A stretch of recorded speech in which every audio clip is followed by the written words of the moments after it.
to Source BMX. I'm Van Homan here in the Sunshine State with Chris Moeller, founder of one of the most iconic brands in BMX, SNM bikes.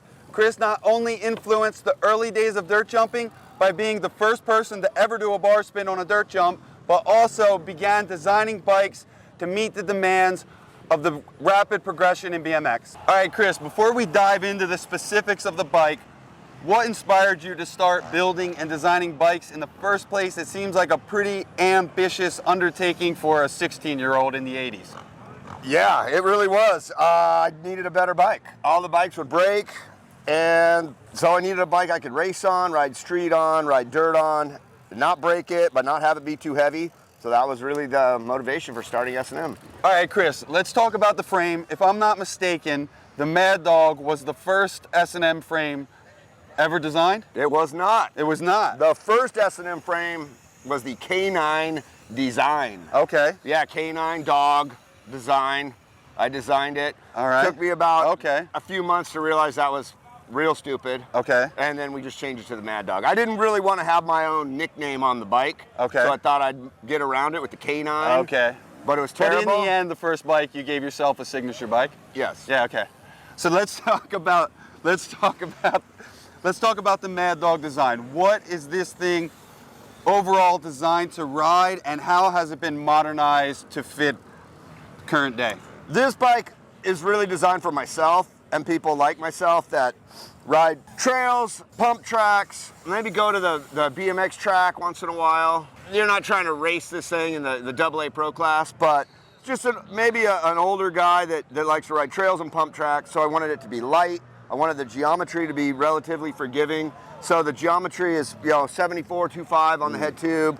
A little bit longer back end, but not, race length. Okay. And then I raised the whole standover with the taller head tube and a 10-inch standover, just because. 10-inch, okay. Yeah, just for bigger guys who like to run our seat posts high and not have it look crazy. And then I left the seat post clamp, the integrated clamp off, so you could use a quick release if you want to raise your seat up to ride around town and that kind of thing. So basically it's designed for a trail guy that maybe hits the pump track or hits the BMX track. All right, so Chris, since you brought up the seat, let's talk about the SNM Stealth Pivotal. It is a pivotal seat, but you don't see any hole up top here. Right. You've also got the quick release clamp, which is a little bit unusual. So how important is this clean look, your seat shape, and your seat height? Yeah. This post is 320 millimeters. It's a Long Johnson post named after Stu Johnson. Is that the first signature seat post, maybe? Not too common to have a signature seat post. Yeah, well, he rides around and films, so he likes his seat up really high. Nobody made a post that long, so we made a 320 millimeter seat post, which is, it's this long. Yeah. And you can put a seat up here. All so right. That's how the post came about. And when we first started doing it, they were all pivotals, but I'm not a huge fan of the hole in the top and just the whole clunky deal. I like a nice, clean, almost like an old school BMX race seat. Like Celia Italia Turbo is the one I used to use in the 80s. I always loved it. So this is the Stealth Pivotal, and the mounting screw comes up from the bottom. So you don't have anything on the top. And this one is called microfiber. It's just real clean. It's got a embossed S&M Sharpie Shield logo on the top. It's a seat you can actually sit on and pedal on for long distances, and a regular fat pivotal is good for street and all this other stuff, but if you actually want to raise this thing up and pedal around for an hour, you don't want a big, wide, crazy seat. You want something narrower with some good shape to it. So it's got a nice cup, Yeah, no, ergonomically correct. You get right in there. It's nice. It doesn't, you can pedal on it. It's like an actual, seat. All right. A saddle, if you will. All right, Chris. Another iconic S&M product, the S&M Pitchfork. This version is the wide mouth version, has the mellower 33 millimeter offset. How has this fork evolved over the years? You've really done your homework here, haven't you? I do. Yeah, wow. So break down the Pitchfork for us. Well, there's lots of different pitchforks these days. We've got real straight ones, a fast pitch. We've got 25 mil, like more street style. We've got the 33 is kind of the classic, 1.25" rake. So from the center of the fork leg to the center of the axle, 33 mil, now that everyone's going metric. It's just a really good, stable, rake for trails and you know, more of a classic feel on your bike. Yeah. You would probably ride a 33 Yeah, absolutely. mil. Yeah, I ride the mellower. Yeah, I mean, if you're not doing nose wheelies and you know, you're not running a 75.5 head angle anyway, this all kind of works. So it turns well, it carves well, it jumps, it's stable. But the pitchfork, yeah, I mean, we probably came out with the first pitchfork in 1990. Okay. And it's been evolving for, you know, 30 plus years now. So at this point, we've got butted material. The steer tube is, you know, CNC machined out of one piece. Everything's heat treated. We've got an insert up in here, an aluminum insert, just for kind of a, just in case kind of a thing. Gives the fork a little more strength, but doesn't add any weight. Doesn't make it too stiff. It's a really good fork. I mean, unfortunately, they're not cheap. They're American made, and they're probably the most expensive fork out there, but you know, things aren't cheap. No, good things aren't cheap, and cheap things aren't good. All right, Chris, let's talk about your SNM Credence steering setup. You've got the turtleneck stem and the Credence bars, but before we dive into the specifics, how did this whole collaboration with Clint Reynolds and Credence come about? I think it originally came about 2012 at Texas Toast, really. Okay. You know, it's the first time I ever really met Clint and spent any time with them. I think it was the first Texas Toast, 2012. Stu Johnson was a big fan of Clint's, and I was a big fan too. I just didn't know him that well. And I never would have even thought he would be interested in doing anything with us. But lo and behold, we approached him about it, and he realized he was never gonna be able to make Credence happen the way he wanted to make it happen in the garage by himself, I think. Yeah, he was building frames. He was literally building frames one at a time for just him and Nutter and Matty and his boys. And it just wasn't really gonna happen for him. I think he realized that. So we kind of gave him an opportunity to design the stuff he wanted to design. We would manufacture it for him, and then we would go from there. And that's where the turtleneck came from. The turtleneck was basically very Challenger-esque. So he loved the Challenger stem, but we, took some of the cutouts out of it, used a similar style cap, but strengthened it, made it a little bit thicker, and then took a lot of the internal cutouts and stuff out of the, and then we made it longer. That was another big thing. The Challenger was 49 mil. Clint wanted 52, I believe. So it's kind of a modern Challenger, and then across the top, instead of saying Challenger, it says Credence. Almost, when you look down at it sometimes, if you've been around for a long time, it just feels like the stem you've had for a long time. So just a modernized, slimmer, longer, lighter version of the Challenger And then his handlebars started as an 8.7, but it was thin wall material, was heat treated, so he wanted it light, but he wanted his back sweep and up sweep. And then eventually, Clint moved to a 9.25, which is what I have here. Now, we still do the 8.7, but Clint rides the 9.25. He just likes to be a little bit more straight up and down now on his bike. He's kind of a tall guy. Yeah. And he likes to be a little bit more straight up and down. So at the time, 9.25 was, a little on the bigger side. I love this bar. Now it's kind of a real middle of the road height. Yeah. Now that you've got, it all the way also up kind of has a Challenger inspiration here with the skinnier top tube, yeah? Yeah, it's got the 5/8 diameter top tube.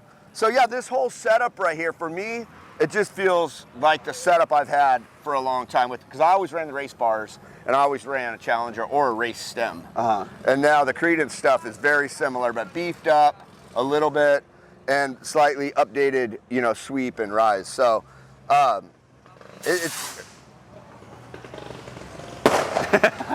I love it. Perfect. Yeah, I love this stuff. Yeah. Everything Clint does, I love. Amazing. Yeah, it seems like a perfect, marriage. Like Clint was designing products. Right. You had the resources to help him make it possible. So That's exactly right. Yeah. All right, Chris, you mentioned to me that your rubber is really important to you. You've got the Fit Tech grips. You've got the SNM mainline tires. You also have a pretty classic trail-inspired setup with the 2.1 in the rear, the 2.4 in the front. Break this all down for us. Yeah, I used to run more of a slick race style tire in the back of the track mark, but ever since I moved to Colorado, the dirt is a little, it's not as hard packed as California. So having a little bit more knobby has been really good for me. Okay. So yeah, I was always a skinny, slick race tire on the back guy, but not anymore. So now I run the main line in the back, the narrower tire, which is, it's listed as a 2.1, but it's actually a 2.2. Okay. And the newer versions are changed. The sidewall has actually been changed. It'll say 2.2, okay. but they were always 2.2. They were just labeled 2.1. You just blew it with the labeling. We just blew it, yeah, with the labeling, right. And then the front one has just become like an iconic tire, really, the 2.4 mainline, which is, I mean, it's the best front tire I've ever ran. Okay. I mean, I can't say enough about it. These tires have evolved. You know, we've done 3 tires. Trail's got the main line, right? You're out on the street, you're speedball, and then the track, you know, track mark. All right. So I'm a mainline guy. Love these things. The grips. The grip follow is all that? Yeah. Yeah, it's weird. The grip. Most people, I'd say, in my scene, are riding Clint's, you know, Clint Reynolds grip. Mm-hmm.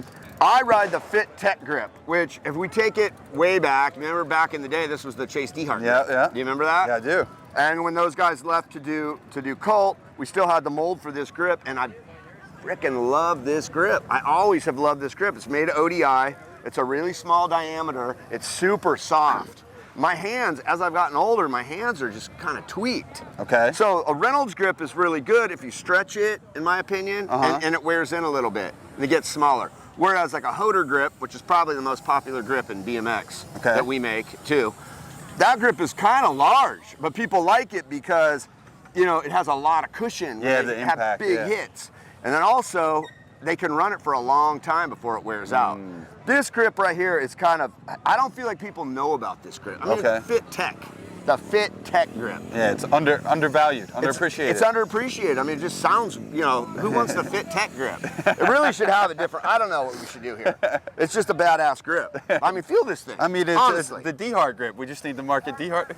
Yeah, I don't think he'd be too psyched on that. I'm not, well, you know, maybe you can put that together. Yeah, I don't know. When Colt first started, they actually asked me, they said, hey, can we buy the mold for that grip from you? And I said, you know, no, you can't, because I love this grip. You just like it too much. I just personally like the grip too much. I can't give it up. Yeah, they wanted to buy the mold and make it a Colt grip, but I couldn't get rid of it. And I'm still running it, and a lot of people, we make this in a flanged version and a non-flanged version. I cut the flange off the brake side.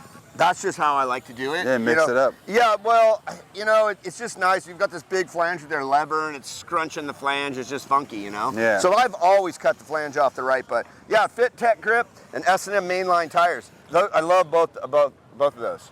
All right, Chris, let's dive into your wheels. Let's start with the rims. You've got the Fit ARC rims. I've personally been riding these for a little while now. Something I maybe didn't appreciate when I first got on them. I was like, oh, these are available, these are easy, but now I'm noticing that they're probably underappreciated because they're holding up amazing.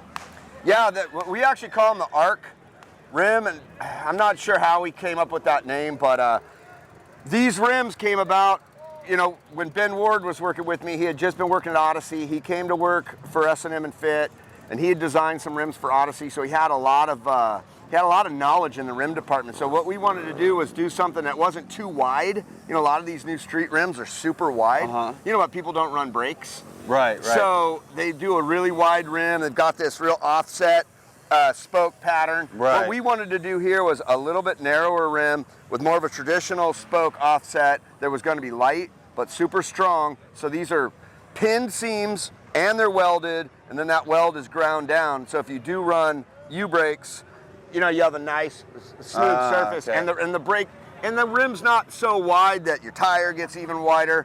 These are killer rims. Again, it's almost like the Tech grips. They're underappreciated, I think, because we haven't really marketed them with a real fancy name. Okay. You know, if it was named after, like, I don't know, a constellation of stars, or, you know, like a mythical dragon or something. I don't know.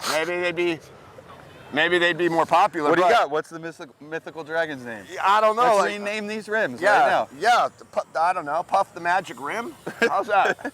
The Puff Rim. I run a 14-15 double butted because I'm kind of a race, you know, nerd. So these are Wheelsmith butted spokes, so they're super lightweight. And then I've got the Profile Elite hubs with the, you've got to get a specific race hub that has the disc mount in the hub. Yeah, I noticed that. Also, these hubs have like, what, like 120 some plus points of engagement? They've got a ton of pawls in there. Yeah. It's just, yeah, it's instant. It's instant engagement. Nice sound also. I would assume that now that disc wheels are becoming more popular, that there's going to be other hub options on the market. Right now, I would say this is the absolute best one you can get. Okay. You know, it's a regular 110 mil spacing, female front and rear. But again, they're American made right here in Florida, and they're not cheap. Yeah. You know, so when you go to this setup, you have to spend a few bucks. Yeah. But again, this is an older guy, a guy that's into quality, into American made stuff, and I don't think he minds spending that kind of money on his wheel. All right, so what about it? Let's jump right into the disc brake. What is that about? This is the first disc brake I've come across on one of these bike checks. Yeah, they're getting more popular in the race scene for sure, and we've been getting asked for this for a long time. Clint Reynolds made his own disc brake for a while. I don't know if you remember that, when he was riding the disc brake for a while, that he made himself. The biggest drawback, I think, has been the size of the rotor. So, you know, like if you look at Dave King's bike, you know, he had I think Spooky Dave made him a custom bike. They've got these big, giant 150 millimeter rotors. Okay. They just look crazy. And it's too much brake for this little bike. Right, right. You don't, I mean, that's for like a 26-inch wheel. Right. Going down a mountain. You know, we don't need that much brake. Okay. So I found a 120 millimeter rotor, which is tiny, and you can find these, some of the race companies are making these. And then as far as the brake, I went with a single set of calipers. So there's only 2 little pistons in there. Okay. You know, whereas a lot of these dirt jump 26 and mountain bikes, they've got 2 sets of calipers. So you've got, you know, 4 calipers grabbing that big old rotor. More than you need. It's too much brake. Every time you tap it, you're skidding. Yeah, okay. So you go with a little rotor, single set of calipers, and you can get a different type of pad too that isn't as grabby. There's a bunch of different types of materials, just like your old school brake shoes. Right, right. You know? But this is a transitional thing. BMX shops are gonna have to get, you know, better at this. Like we were talking to Mark, you know, from Source last night about it. They carry all this stuff. They carry the brake lines, they carry the bleeding kit, but people are just gonna have to get used to working on hydraulic brake setups. Right. But I would think with your car and your dirt bike and everything else, it's all hydraulic brakes already. So everybody's used to it. I think that, right? That's over the age of 18 probably. I reckon, yeah. Yeah. So it's a killer setup. I mean, you can spin the bars on this thing. I mean, look at this, how kinked up this is. And the brake is exactly the same. Oh, wow. Nothing changes. So at first, I was a little reluctant to go this route because the lever was so close to my knuckle and it was driving me nuts. And then I realized that you can adjust this stuff. I didn't know you could adjust it. So now I've got my lever adjusted out. You can one finger this thing and not have it lock up, but just have like the best brake you've ever had. Okay. And you can bend your rim. If you bend your rim, you're not rubbing. No, why not? Because the brake pad's on the disc, not on the rim. Whoa. Right? Amazing. No, it's kind of sweet. So there's a lot of advantages to it, and then it's lighter, you know. It's there's no maintenance involved here. Once you get it dialed in, you're good to go. You're good to go. You're not going to break a cable, right? The cable's not going to fray and get weird. And are you gonna make some of the frames with this available, or is that only the custom on the custom page? I think we're kind of moving towards certain frames having a disc option. Okay. So obviously the race frame's got to have a disc option. I'd imagine the CCR is going to have a disc option. And then 22-inch bikes for sure will probably have a disc option. You know, whether we end up going this way for everything, you know, remains to be seen. I doubt we will. I think some people are just gonna use a U-brake forever. I mean, if you run pegs, yeah, that's not gonna work. It's not gonna work. So no, it's not for the streets. It's not for the streets unless you run pegs on the right only, like I would. So that, you know, I could run pegs and I'd be okay. Okay. But basically, you get perfect braking with no maintenance necessary, and very soft, nice, you know, just supple feel. I mean, it's just Supple feel. supple. Supple feel. It's supple, you know? Just It's super sweet. supple. Yeah, anyone that's ridden one knows what I'm talking about. All right. All right, Chris, let's talk about your drivetrain. I have to admit, I'm a little jealous of this thing. It's the Fit 24 two-piece design. You've got the spline drive Fit Sprocket. I don't think you can buy any of this stuff anymore. Why are you running this setup? It only has one bolt, holds everything together. I love that. Why can't we get this? I love this setup too, and I've had this exact sprocket and crank setup for probably 10 plus years. Okay. Let's just consider this a prototype at this point. You know, what it comes back around. All right. So let's just consider this a prototype. I am working on coming back out with this. Okay. I think at the time, there were so many, like you said the other day, there were so many SKUs involved. You got right side drive, you got left side drive specific. You have to use the spline drive sprocket. And you know, a lot of spline drive sprockets, they don't always run true. There's a lot going on there. You got these 24, 48 splines on a 24 millimeter spindle, all these little splines in the sprocket. They gotta fit perfect, they gotta be square, or the sprocket's weird. So it's not an easy setup. Not an easy assembly. It's not an easy thing to manufacture, but you get it right, like this particular one, this is the only bolt. Yeah, the whole I love thing. that. So the non-drive side's connected to the spindle, so it comes out as one piece. This bolt holds the whole thing together, and you've got no sprocket drive bolt. I love that. Nothing always comes loose. Yeah, because of, shout out to Sam at Tree, right, for inventing the spline drive sprocket. Yeah, all right. Yeah, years ago. It's a tricky sprocket to make. You got a steel insert inside of an aluminum sprocket. You got to press those two things together and keep them perfectly square. Right. It's not an easy part to make. Okay. That's kind of the issue. But once you get it right, it's an amazing clean setup. You don't have these extra bosses on your it's cranks. insane. Yeah, I mean, look at this. No pinch bolts, no, you don't have this bolt, you don't have that bolt. You take the whole thing down to one bolt. Yeah. So when I was a kid, Bullseye, the company Bullseye made this setup, remember? Yep. But they still had a traditional drive, bolt, because the spline drive hadn't come around yet. Right. But Bullseyes were like this. They were two-piece. Okay. So beyond the cranks, the Fit trail pedal, which, this pedal's loose ball, so it's affordable, but this pedal feels so damn good. It's insane. This is another one of those parts that I can't see myself ever running anything else. So this is like a $25, $30 pedal. Okay. A lot of it's affordable, yeah. It's affordable, it lasts, it's got a super beefy spindle. It takes a 15 wrench, it takes a 17 wrench, and it takes a 6 mil Allen from the back. So you many options. You got so many options. And the 17 is so wide, we made the 17 so wide that you can put a crescent wrench in there. Okay. This design, we actually came up with the design of this pedal based on a photo of Justin Inman doing a table. Okay. So we looked at this photo of Inman doing a table and how his feet were like tweaked on the pedal. Right. And that's how we got this offset design. That way when your feet move around, they're in the perfect spot. Yeah. Okay. So that when you're doing a table, your bottom foot especially is still making contact with the pedal. Interesting. Yeah, it was kind of a weird way to go about it, Yeah. but that's what we were shooting for. Okay. So you see how it's offset. Most pedals are a perfect rectangle, top and bottom. Right. And then they're just offset by ½ an inch, which, Shimano invented that. Right. The Shimano DX pedal was the first one to be offset like that. And they did it because when pedals weren't offset, and your pedal was straight up and down, and your foot hit it, it gets stuck there. Yep. Right? And then Shimano put this little angle on it so that when your foot hits it, the pedal rolls back down. Yep. Seems like basic logic now, but at the time, but thanks to Shimano. Yeah. Before that, BMX pedals were all square and you were landing on them and getting stuck on them. Right.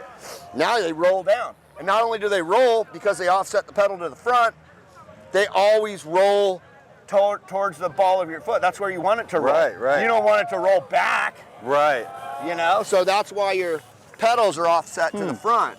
So, it's a nod. Things we take for granted. It's a nod to the DX, but it's affordable. It's super durable. Pins are all replaceable, and the Fit trail pedal. Yeah, Affordable and durable. Yeah, affordable and durable. There you go. All right, Chris, thanks for sharing your Mad Dog build with everyone out there in Source BMX world today. Everybody, make sure to go on the Source Bike Builder. There you can see specs, pricing, and availability for everything Chris is riding. sourcebmx.com.